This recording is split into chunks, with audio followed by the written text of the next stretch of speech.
All right. Hopefully third time's the charm here. All right, so how to make a wooden book or a wooden journal. You're gonna need 2 pieces, same size wood, your front and your back cover, and 2 1-inch strips of that wood, and this is going to be your binding. You need 4 little hinges. They can, decorative hinges, you can get them from the craft store, the hardware store. These I just got from the craft store, and they were $2 for 4 of them. And they come with little screws, which most times they're not short enough to use if you're going to use wood this thin. If I were doing this as a project for something I was going to use, I would not use screws for this. Instead, I would be attaching my hardware using contact cement. And that is, excuse the dog, that is sufficient to hold your hardware onto wood this thin. But for the sake of this example, I did screw them in. But like I said, typically I wouldn't, because A, this wood is so soft that the screws are not really going to hold well, they're not going to grab well, and B, the screws are so long that they're going to go right through the side of your wood. And if you choose to use screws, that's fine. Just be aware that they are going to come through the other side. So in that case, because this metal is so soft as well, I would just snip the ends off with my little flush cutters, which again is exactly what I did in this example, as you will see. So the first thing that we want to do is, back to your supplies, what you're going to need. You're going to need post screws.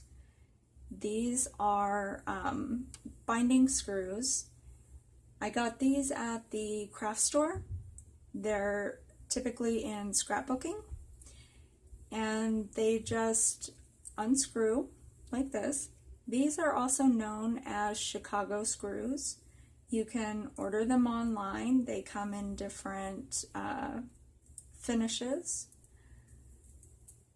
They can be fairly pricey at the craft stores. This set, I believe there was 2 or 3 in here, and it was only $3, so that's not too bad. But you can also get them at hardware stores.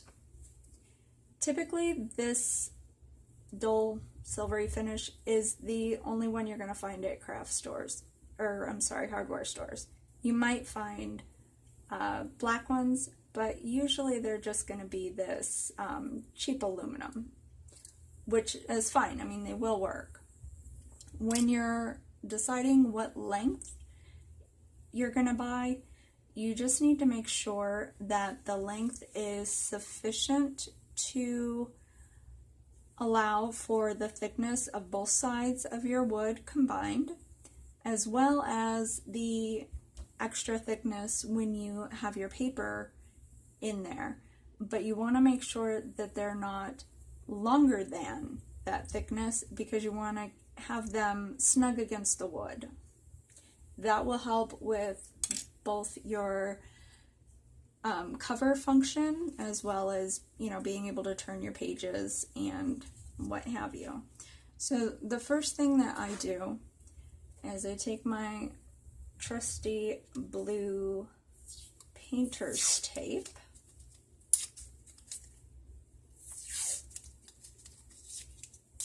and I line these up, make sure they're even, level, etc. And I tape them together You can obviously clamp them if that's easier for you, or put them in a vise to hold them together. I find that my tape method works just fine no matter what thickness of wood I'm using. So once you get them taped together and they're secure, you want to take your paper. For this example, I've just used printer paper, folded in half, and haphazardly punched some holes in it. But regardless of whether there's 3 holes, 2 holes, whatever, the process is still the same.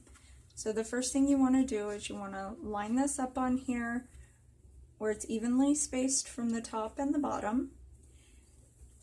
And you want to line up your holes to where you not only have sufficient space for the post screws to sit securely, but you want to make sure also that it's going to sit at a spot that leaves your paper enough room to actually turn the pages but still hold your paper securely. So once you have that lined up, you can either take your pencil and mark your holes, or what I do is, again, with my trusty tape, I just tape this down and then grab my drill and I just drill right through the hole with the paper on there. And you want to make sure that you hold your drill straight up and down though, so that your holes are even all the way through, because if they're not, you're not going to be able to get your post screws in. So once you have your holes drilled, which I've already done in my example, you'll see, so you take your paper off there,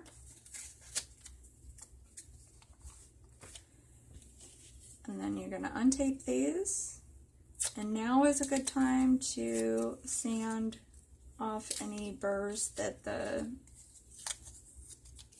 hole drilling has left. And you're going to take them with their holes, and you want to open it up just like this, just like a book, so you don't forget which is which, and you want to mark your inside front and inside back, so that you know which one goes where and you don't get them turned around by moving them. And then I put these little arrows pointing to the sides that face toward the paper, toward the inside of the book, so that when I put it back together, I keep my holes lined up and I know which is which. So after you've done that, you're gonna grab one of your covers and you're gonna start putting on your hinges. So you want to line up your hinges to where this little pivot section, at the halfway mark of that pivot section, that's where your wood's going to stop. So you're going to put it on your binding edge first, and you can do this one of 2 ways. First, obviously, you would measure where they're going, but because this is just an example, I'm not going to do that. But I certainly wouldn't go haphazardly throwing hinges wherever I felt like. I'd measure it out. Once you figure out where you want it, you can either mark the centers of where your screws need to go and use your drill to pre-drill the pilot holes, or you can tape it down, which is what I do because they do like to jiggle around. So I would line these up and I tape it down, and then I drill through the tape to make my pilot holes, just because it's easier for me. And I'll just poke the hole in the tape first because it goes right in the center of the hole, and that helps me center my pilot holes because I don't have a self-centering drill bit. So I would do that part first, and then I'd put my screws in. I'm going to leave it like taped like this and just pretend like it's screwed in for the sake of this demonstration. But then you're going to bring your cover over, and you have to make sure that you leave a little bit of space between the binding piece and the cover piece to allow your cover room to function. So what I do is I just have a folded up piece of sandpaper, and I use that to space out this wood. So I'll put it in there right next to my hinge, and then I just mark the centers of my holes, or I use my tape method, either way. And then I'd screw that in, and then I'd come to the other side and space it out, mark my holes whichever method I'm going to use to do that, and then I'd put my screws in. So then, once you've done that on both the front and the back cover, again, paying attention to which direction your binding pieces go, then you should have something that looks like this. So your covers work, and you can see they say inside front, inside back, and my arrows are pointing the right way. And then what you do is you just take your post screws or Chicago screws, and I use the female end, and I put those in first, lay it flat, and then grab your paper and just thread that on over your screws. Put on your other cover, and then you just screw in your tops. And these do typically have little, I don't know if you can see that or not, but it's got the slots for a screwdriver if need be. So then you just put your caps in. Okay, if I can get it screwed in.